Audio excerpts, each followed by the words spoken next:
मुझे को आश्चर्य नहीं है कि जो वहां गए हैं, अब मुझे लगता है और भी ऐसे बहुत से लोग होंगे जो उस सिस्टम में फिट नहीं बैठ पाएंगे, क्योंकि मैं समझता हूं कि सबको साथ लेकर चलने की विचारधारा अगर किसी दल में है तो वो कांग्रेस पार्टी में है। सब वर्गों को, और जैसा राहुल गांधी सदन में बोल रहे हैं कि सब समाज, सब धर्म, सब जाति बिरादरी और सब पृष्ठभूमि के लोग अगर आगे आएंगे, उनकी गिनती होगी, हमें वास्तविकता पता पड़ेगी। और कांग्रेस पार्टी ने भी एक कमिटमेंट किया है। सबसे बड़ा कमिटमेंट तो यह था कि हम सेंसस कराएंगे, दूसरा कि किसानों को एमएसपी के लिए हम कानून बनाएंगे।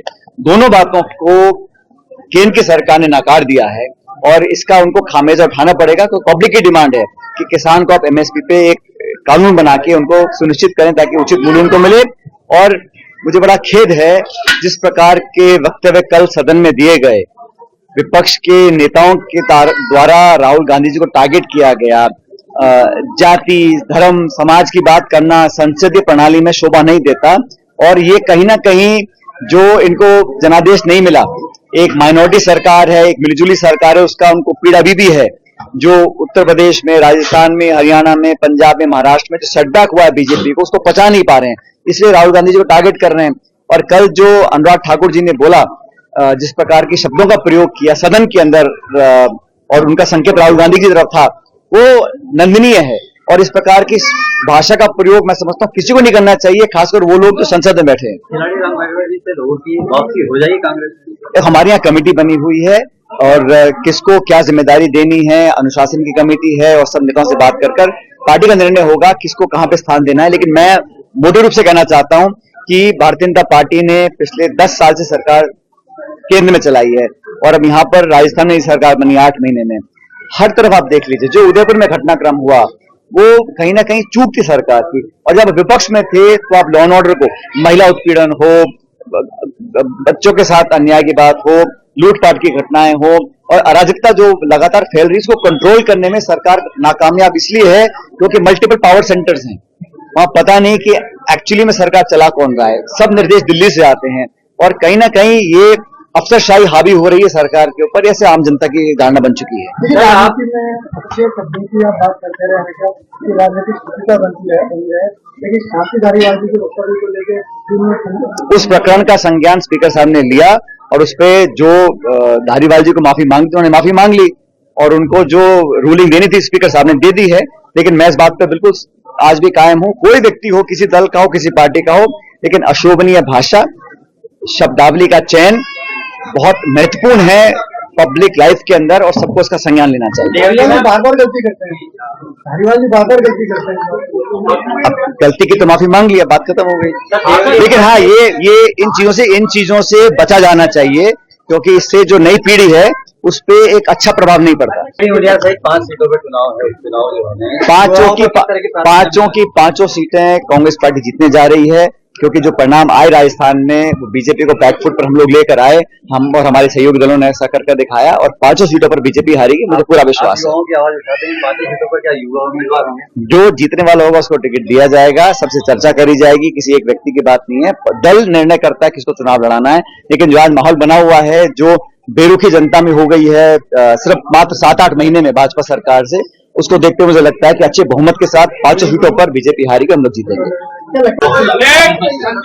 हम लोग तो चाहते हैं कि सदन के अंदर सार्थक चर्चा हो, लेकिन जब जनता से जुड़े मुद्दों को हम लोग या विपक्ष उठाते सदन के अंदर तो जो जवाब आते हैं सत्ता पक्ष के वो संतोषजनक नहीं है।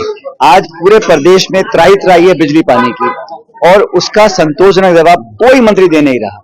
मुझे लगता है कि माननीय स्पीकर महोदय भी इस बात से संतुष्ट होंगे कि जिस प्रकार के सवाल होते हैं और जिस गहन अध्ययन के बाद सोच समझ के जो जवाब देने चाहिए वो सदन में आते नहीं है।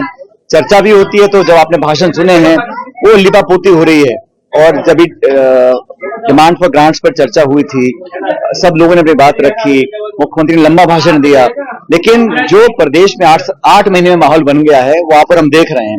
अभी भी मैं देख रहा था कि जहां तक नौकरियों की बात है, सरकार ने बोला कि 4 लाख नौकरी देने के लिए हम संकल्पित हैं।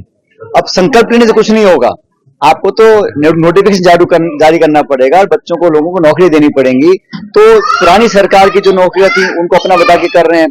खैर, मैं चाहता हूं कि प्रदेश में जो लॉ एंड ऑर्डर है, जो बिजली पानी है, जो उम्मीद लोगों की थी इस सरकार से, उसको पूरा करना चाहिए।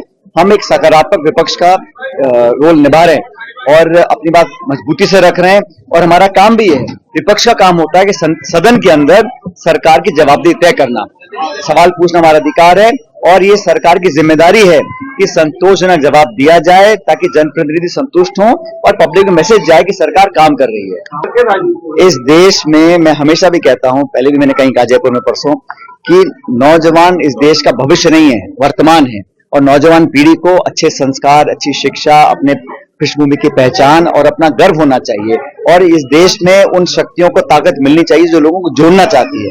जो ताकतें लोगों को तोड़ना चाहती हैं वो इस 21वीं शताब्दी के भारत को समझ नहीं पा रहे हैं, और हमारा ये संकल्प है कि राजनीति से ऊपर उठकर हम लोगों को सामाजिक जीवन में, पब्लिक लाइफ के अंदर एक उदाहरण प्रस्तुत करना चाहिए। चुनाव के समय अपनी प्रतिस्पर्धा होती है, अपनी बात रखनी चाहिए, और विचारधारा के आधार पर, एजेंडा के आधार पर, प्रोग्राम के आधार पर लोग अपनी सरकारें बनाते हैं, बिगाड़ते हैं, लेकिन जो लोग राजनीति में हैं उनको हमेशा देश के प्रति समर्पित रहकर काम करना चाहिए।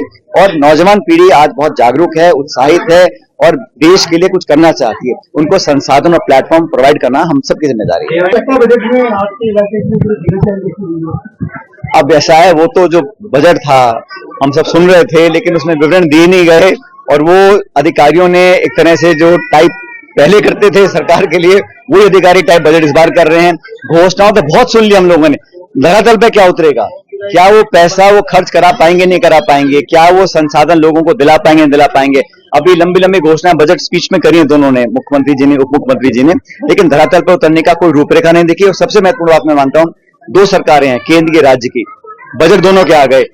किसी भी सरकार ने, केंद्र राज्य ने, महंगाई को कम करने के लिए कोई उपाय ढूंढने की कोशिश भी नहीं करी।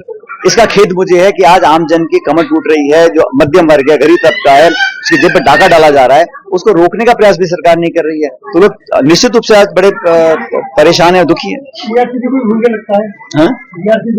ARCP को तो सिर्फ चुनाव के टाइम उठाया था, केंद्र सरकार ने जिक्र तक नहीं किया, और आज भी जो सदन के अंदर सरकार की तरफ से आश्वासन आ रहे हैं उसमें कोई बजट का केंद्र सरकार का प्रोविजन नहीं है।